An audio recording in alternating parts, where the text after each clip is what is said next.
Welcome back to my kitchen, everyone. In this video, I'm going to show you how to make a delicious winter salad using a cold hardy lettuce called Endive. Holds up great under heat and makes for a really good cold or warm salad. So let's get into it. Start off by slicing the endive lengthwise, keeping the root intact. Then you're going to prep out the hazelnuts by chopping them into quarters. Next up, you're going to dress the endive with a bit of olive oil, salt, and fresh cracked black pepper. Then you're going to roast them off in a hot pan with a splash of oil in it.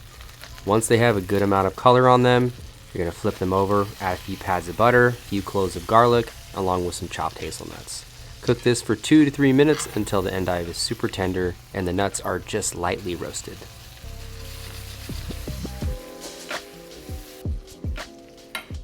We'll be pairing the endive with a yogurt dressing, so roughly chop up some Italian parsley. Then you're going to add the whole Greek yogurt to a mixing bowl, along with grated garlic, a generous amount of chopped parsley, lemon juice, olive oil, and a pinch of salt.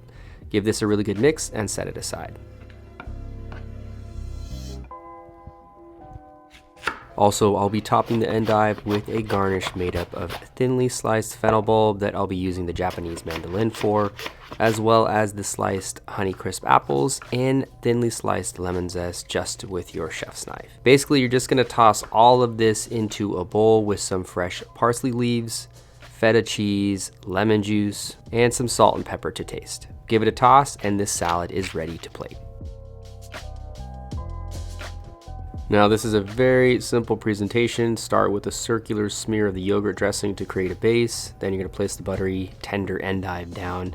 Top that with the fresh fennel garnish and finish it all off with the roasted hazelnuts and a little bit of the brown butter from the pan.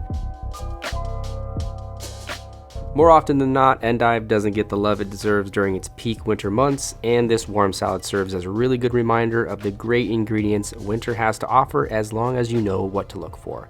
If you enjoyed the recipe, please hit that like and share button and drop a comment letting me know your thoughts on the recipe. Until next time, stay creative in the kitchen, and I'll see you soon with another video. Later, folks.